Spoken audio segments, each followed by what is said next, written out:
ये कहानी आपकी जिंदगी बदल देगी। जब आप ये कहानी पूरी सुन लेंगे तब आप इसमें छुपे मीनिंग्स को अच्छे से समझ पाएंगे। वंस अपॉन टाइम एक गांव में एक स्पेशल मूर्तिकार रहता था जो मूर्तियां बनाता था।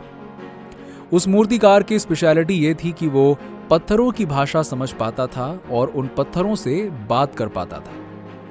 एक दिन सारे गांव वालों ने उस मूर्तिकार को एक मूर्ति बनाने के लिए एनकरेज किया, तो वो उस स्टैच्यू को बनाने के लिए एक अच्छा पत्थर ढूंढने के लिए बाहर चला गया।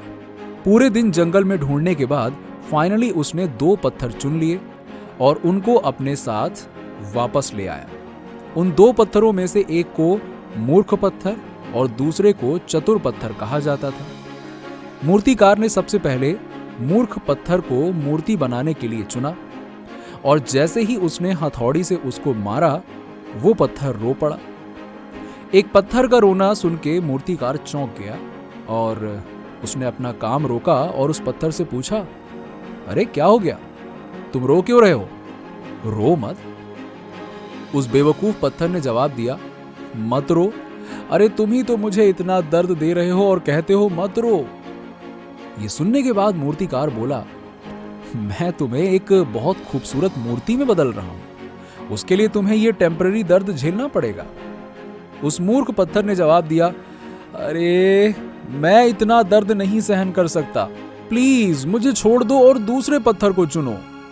उसके बाद मूर्तिकार ने उस मूर्ख पत्थर को वहीं छोड़ दिया और चतुर पत्थर को पकड़ लिया, पर उसे लगा कि उस मूर्ख पत्थर की तरह चतुर पत्थर भी शायद जो वो उसके साथ करना चाहता है पसंद नहीं करेगा।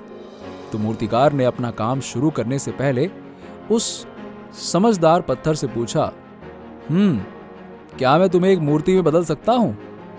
उस समझदार पत्थर ने जवाब दिया, हाँ मूर्तिकार, मुझे एक खूबसूरत मूर्ति में बदल दो, मैं उसके लिए कितना भी दर्द सहन करने को तैयार हूं। चतुर पत्थर से यह सुनने के बाद मूर्तिकार बहुत खुश हुआ और उसने अपना काम शुरू कर दिया।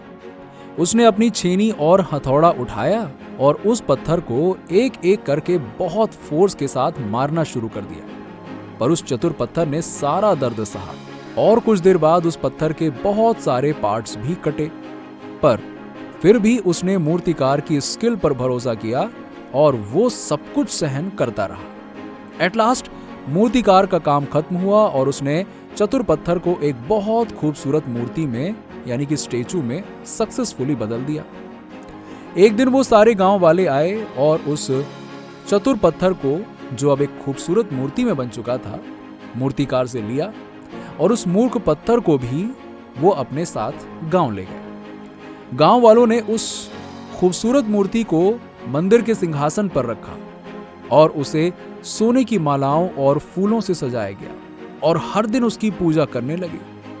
और उन्होंने उस मूर्ख पत्थर को मंदिर के दरवाजे पर ही रखा ताकि वो उससे नारियल फोड़ सके। जब ये सब कुछ चल रहा था तब एक दिन वो मूर्ख पत्थर बहुत गुस्से में आया और उसने चतुर पत्थर, जो कि खूबसूरत मूर्ति में बदल चुका था, उससे बोला, ये कितना बड़ा अन्याय है, देखो हम दोनों एक ही जंगल से आए, पर गांव वाले तुम्हारी फूलों से पूजा करते हैं और मैं हूं कि मेरे से नारियल फोड़ा जा रहा है।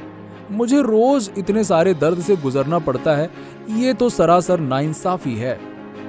चतुर पत्थर ने जवाब दिया, तुम शायद भूल रहे हो कि जब मूर्तिकार ने मेरी तरह तुम्हें भी एक खूबसूरत मूर्ति में बनाने की कोशिश करी तो तुम रोए और तुमने उसे रोक दिया। उस दिन तुम दर्द सहन नहीं कर पाए और हार मान ली, पर मैंने उस मूर्तिकार पर भरोसा रखा और इतना ज्यादा दर्द और पीड़ा को सहा, इसीलिए आज मैं एक खूबसूरत मूर्ति बन गया हूं और तुम सिर्फ एक सिंपल से पत्थर रह गए हो। चतुर पत्थर से ये बातें सुनने के बाद उस मूर्ख पत्थर को अपनी गलती का एहसास हो गया, पर तब तक तो बहुत देर हो चुकी थी।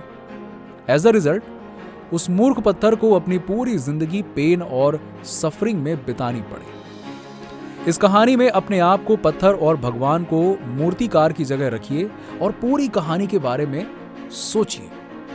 जब आप भी जिंदगी में बहुत सारे दर्द और सफरिंग्स का सामना करते हैं, तो क्या आप भी उस मूर्ख पत्थर की तरह भगवान से उस दर्द से छुटकारा पाने के लिए प्रार्थना करते हैं, या आप चतुर पत्थर की तरह भगवान से उस दर्द और सफरिंग को सहन करने और खूबसूरत मूर्ति में बनाने के लिए प्रार्थना करते हैं। अगर आप दर्द से भागने का रास्ता चुनते हैं तो भले ही आप उस दर्द से टेम्पररी रिलीफ पा लें, पर आपको अपनी पूरी जिंदगी दर्द में बितानी पड़ेगी। अगर आप चतुर पत्थर की तरह अपने क्रिएटर पर भरोसा रखेंगे और हर दर्द बिना किसी कंप्लेंट के सहन करेंगे, तब भले ही आपको थोड़े टाइम के लिए बहुत सारा दर्द और सफरिंग सहन करनी पड़े, पर बाकी की जिंदगी आपकी खुशियों के साथ बीतेगी। तो आप कौन सा तरीका चूज करेंगे? मूर्ख पत्थर का तरीका या चतुर पत्थर का तरीका? अपने क्रिएटर को यह डिसीजन इस वीडियो के कमेंट में लिखकर बताएं और इस वीडियो को अपने दोस्तों के साथ पे शेयर करें, ताकि वो भी डिसाइड कर सकें कि उन्हें कौन सा रास्ता चूज करना है और अपने क्रिएटर को इन्फॉर्म